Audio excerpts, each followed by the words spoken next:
नमस्कार, मीरा श्रीवास्तव का आप सभी को अपने नए वीडियो के साथ आज फिर प्रस्तुत हूँ। मैं संगीत वाद्यों के बारे में बात करूँ इससे पहले आज फिर एक प्रश्न ले लेना चाहती हूँ, और ये प्रश्न है जो कि मुझे फ़ोन के द्वारा अधिकतर प्राप्त हुए हैं कि आपने पूर्व के वीडियो में मंदिर में घंटों की बात की, पर हम देखते हैं कि चर्च में भी घंटा बजता है। क्यों? सही था प्रश्न, सही है प्रश्न। मैंने भी क्यों ढूंढने की कोशिश की, अपने इस धर्म से संबंधित लोगों से भी बात की, पर कुछ ठोस कारण या ठोस इतिहास मुझे प्राप्त नहीं हुआ। तो इसको प्राप्त करने के लिए मैंने गूगल को तलाशा, गूगल जेमिनी को तलाशा, मेटा को तलाशा, बहुत सारे तलाश का एक निचोड़ निकाल के सामने लाई। ऐसा पता चला, मालूम पड़ा कि चौथी शताब्दी में ग्रेट ब्रिटेन में के सेंट लॉरेंस चर्च का नाम है सेंट लॉरेंस चर्च, और शहर का नाम है इप्सविच, जहाँ पर ये घंटा लगा हुआ पाया गया। यानी उस चौथी शताब्दी में चर्च में घंटा लगना प्रारंभ हो गया था। तो ये तो ऐतिहासिक रूप से प्राप्त हुआ कि हाँ, उस समय से घंटा उसमें बजा, या आज भी वहाँ पर उस चौथी शताब्दी का घंटा है। घंटा लगना या घंटियाँ भी होती कई बार उसमें, इसके पीछे भी कोई विशेष कारण। वैसे तो घंटा जो है, हमारे यहाँ घंटा घर भी होते थे जो समय बताते थे, है ना। बड़े बड़े जो राजा होते थे वो घंटा घर बनाते थे, जहाँ सूर्य के द्वारा जो समय की हमको प्राप्ति होती है, ज्योतिष गणना के अनुसार जो समय की प्राप्ति होती है, उन घंटों को बजाकर समय की सूचना दी जाती थी। तो ये माना जाता है कि जो ईसाइयों का जो ओल्ड टेस्टामेंट है, इसको पुराना नियम कहते हैं शायद, उसमें ये दिया गया है कि प्रार्थना के समय 3 समय होते थे, सुबह, दोपहर और शाम को 3 बजे। तो पहले घड़ियाँ नहीं होती थी, तो घंटा बजाकर प्रार्थना के समय की सूचना दी जाती थी। तो ये तो हो गया भाई, इस क्यों बजाई जाती थी। इसके साथ साथ जैसे मैंने कहा, हर धर्म में कुछ न कुछ मान्यताएं जुड़ी होती हैं। तो ऐसे ही जो रोमन कैथोलिक चर्च है, विशेषकर फ्रांस के चर्च, वहाँ पर इन घंटियों को बजाकर आशीर्वाद दिया जाता है, जिसको बैप्टिज्म ऑफ बेल्स कहते हैं। तो ये आशीर्वाद के रूप में घंटियां बजाना या घंटा बजाना होता है। और आज भी हम देखते हैं शाम के समय जहाँ भी चर्च हैं वहाँ घंटा सुनाई देता है। शाम के समय शांत जहाँ होता है, विशेषकर कुछ महीनों पूर्व मैं गोवा में थी, तो शाम के टहलते समय चर्च के घंटों की आवाज़ सुनाई देती थी, तो बड़ी ही सुकून भरी लगती थी। जब किसी चीज़ के साथ भावनाएं जुड़ जाती हैं तो वो हमें सुकून देती हैं। चर्च का घंटा वो भी ईश्वर से जोड़ रहा है, प्रार्थना के समय से जोड़ रहा है। तो शाम के समय, प्रार्थना के समय चर्च में घंटे बजते हैं। साथ ही कोई उत्सव हो, शादी विवाह हो, उस समय भी चर्च में घंटे को बजाने का रिवाज है, प्रथा है। मुझे लगता है आप सभी को इस प्रश्न का उत्तर मिल गया होगा कि चर्च में घंटा क्यों होता है या क्यों बजाया जाता है।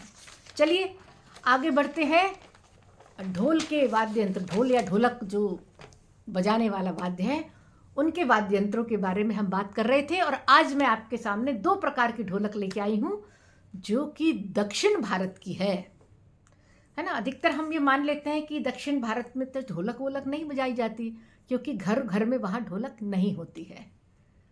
पर वहाँ भी ढोल और ढोलक का रिवाज है जो सामूहिक रूप से होता है।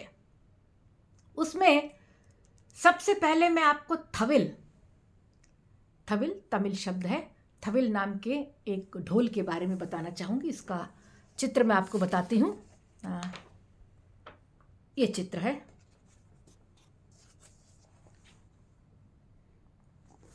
दिख रहा है आप सभी को चित्र? ये देखिए, दोनों तरफ इसके बजाने ये देखिए चित्र, ये एक तरफ ये इस तरफ बजाने का है, एक तरफ इस तरफ बजाने का है। और इसकी लकड़ी भी वही हर ढोल की तरह कटहल की लकड़ी की बनी होती है। ये इधर चमड़ा जो है वो बकरी का, इधर भैंस का। ये सब नट बोल्ट है। आज का समय आ गया है, पहले नट बोल्ट नहीं होते थे, इसको लकड़ी के माध्यम से कस लेते थे। ठीक है ना, ये देखिए। पर इसके बारे में एक विशेष बात बताऊं, थविल, ये बहुत भारी होता है, बहुत भारी। और एक तरफ से इसको उंगलियों से बजाते हैं, उंगलियों से, 4 उंगलियों से, और दूसरी तरफ जो है बाईं तरफ उसको एक छोटी और मोटी लकड़ी से बजाया जाता है। और इतनी ज़ोर से बजाया जाता है, इतनी ज़ोर से कि इन उंगलियों में से कहते हैं थंब कैप पहना जाता है इसको बजाने के लिए। उसमें एक मोटा गोंद, मैदा, हाँ, गोंद और मैदा को चिपका कर बहुत कड़े रूप में उसमें उसको पहना जाता है, क्योंकि इतनी ज़ोर से उसको बजाया जाता है उंगलियों को बचाने के लिए। और उसको ज़ोर से थाप देने के लिए उसमें थंब कैप पहने जाते हैं और दूसरी तरफ से लकड़ी से उसको बजाया जाता है। अधिकांशतः जितने भी तीज त्योहार होते हैं, शादी विवाह होते हैं, उसमें इसे नाद स्वरम के साथ, नाद स्वरम एक प्रकार का शहनाई, जैसे जिस प्रकार हम लोग के क्षेत्र में शहनाई होती है, उस प्रकार से शहनाई जो है उनके नाद स्वरम कहलाता है, जो तमिलनाडु, आंध्र प्रदेश, केरल, कर्नाटक और यहाँ तक कि श्रीलंका, जितने भी दक्षिण भाषाई क्षेत्र हैं, दक्षिण भारत के क्षेत्र हैं, वहाँ पर नाद स्वरम का प्रचलन है। उस नाद स्वरम के द्वारा के साथ साथ इस थविल को बजाया जाता है। और इनकी इतनी तेज आवाज़ होती है कि इसको कमरों के अंदर नहीं, बल्कि जब कोई त्योहार होता है, जब कोई धार्मिक उत्सव होता है, तब मैदानों में बाहर उसको बजाया जाता है। ये हमारे दक्षिण भारत के चाहे लोक संगीत हो, चाहे धर्म से संबंधित कोई भी गीत भजन हो, उसके साथ इस थविल को बजाया जाता है। बहुत पास से देख लें, बहुत भारी ढोल है ये, वास्तव में जिसको ढोल कहते हैं। ठीक है, इसके बाद चलते हैं हम, यदि आंध्र प्रदेश और कर्नाटक की बात करें तो दोनों ही प्रदेशों में लगभग जिस प्रकार के हमारे उत्तर भारत में ढोलक होती हैं, उसी प्रकार से कुछ थोड़ा सा रूप, सजावटी रूप और उसको बजाने की परंपरा, लकड़ी और हाथ से जोर से बजाने की परंपरा। हमारे यहाँ ढोलक दोनों हाथों से बजाई जाती है, पर वहाँ जो ढोल बजाए जाते हैं दक्षिण भारत में अधिकांशतः में लकड़ी का प्रयोग होता है। पर इन प्रदेशों के अलावा केरल में एक विशेष प्रकार का ढोल होता है जिसको हम एडेक्का बोलते हैं। एडेक्का, आइए फोटो दिखाती हूँ। ये देखिए,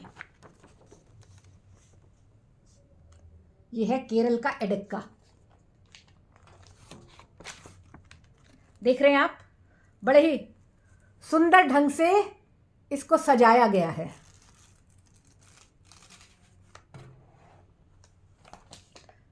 दिख रहे हैं, देखिए इसके ये रिबन, ये फुंद के बांध के कितना सजाया गया है, दोनों तरफ से चमड़े से किया हुआ है। इसको वास्तव में देखा जाए तो ये डमरू से थोड़ा बड़ा है। देखिए इतना ही है, ये है, ये बजाने का इधर है, ये बजाने का उधर है।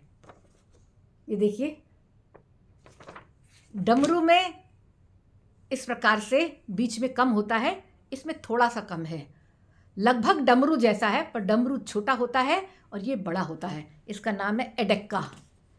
एडेक्का आया श्री ढक्का से। श्री अपने आप में पवित्र है। श्री एक संस्कृत शब्द है, श्री ढक्का एक संस्कृत शब्द है जिससे निकलकर एडेक्का आया। इस एडेक्का के भी कई नाम हैं, हुडक्का है, हुडा है, 4-5 तरह के नाम हैं जो ये वाद्य केरल में बजाया जाता है। धार्मिक उत्सवों में बजाया जाता है, कभी कभी कथकली के साथ भी बजाया जाता है। हर उत्सव में झूम कर नाचने की जो प्रथा है वो हमारे यहाँ समस्त भारत में है। समस्त भारत में उत्सवों के दौरान ढोल हो चाहे ढोलक हो, बहुत ही पवित्र और उत्साहवर्धक एक वाद्य यंत्र है। ये वाद्य यंत्र एडेक्का या हुडका या हुडा या हुडका, अलग अलग क्षेत्र में अलग अलग शब्द हैं। ये हमें अपने प्राचीन, जो हम अपने मूर्ति कला को देखें मंदिरों में, जो है दक्षिण भारत के एक चेन्नव केशवा मंदिर है, जहाँ जो लगभग 4वीं शताब्दी का लगभग मंदिर है, 4वीं से 6वीं शताब्दी के बीच का मंदिर है। वहाँ पर शिव को या शक्ति को इस प्रकार के ढोलक एडेक्का जैसा या हुडका जैसा बजाते हुए दिखाया गया है। यानी हमारी ये परंपराएं अति प्राचीन हैं, हमारी ये परंपराएं अति प्राचीन हैं और इस प्राचीन परंपरा को हमने आज भी बनाए रखा है। केरल के प्रदेश हो चाहे तमिलनाडु हो, दोनों ही क्षेत्र में आज भी घरों में जब भी कोई धार्मिक उत्सव होता है, कोई शादी विवाह होता है, तो हम नाद स्वरम के द्वारा इन ढोलों को सुन सकते हैं। और केरल में तो 5 जो है विशेष वाद्य स्वर कहलाते हैं। 5 पंचवाद्य इसको कहते हैं। मैं नाम थोड़ा कठिन है, मैं देख के बोलती हूँ। इसका एक नाम है तिमिला, एक वाद्य यंत्र है, एक है महालम, एक है इलाथम, एक है कोम्बू और ये है इडिक्का। इन सब को मिलाकर पंचवाद्यम बनता है। इन वाद्यों के द्वारा हम अपने दिल की खुशी को, हम अपनी भावनाओं को ईश्वर को अर्पित करते हैं और उत्सव का पूरा मजा लेते हैं। कैसा लगा आपको ये एडेक्का और थविल के बारे में जानकर? मैंने भी इसकी खोज बहुत की और जानकारी हासिल की। कुछ लोगों से इसके बारे में मुझे प्राप्त हुआ। उन सभी को मेरा बहुत बहुत धन्यवाद। आपके कमेंट्स का, आपके लाइक्स का मुझे इंतज़ार रहेगा। अगले वीडियो में कुछ और वाद्य यंत्रों के साथ मिलती हूँ। तब तक के लिए नमस्कार।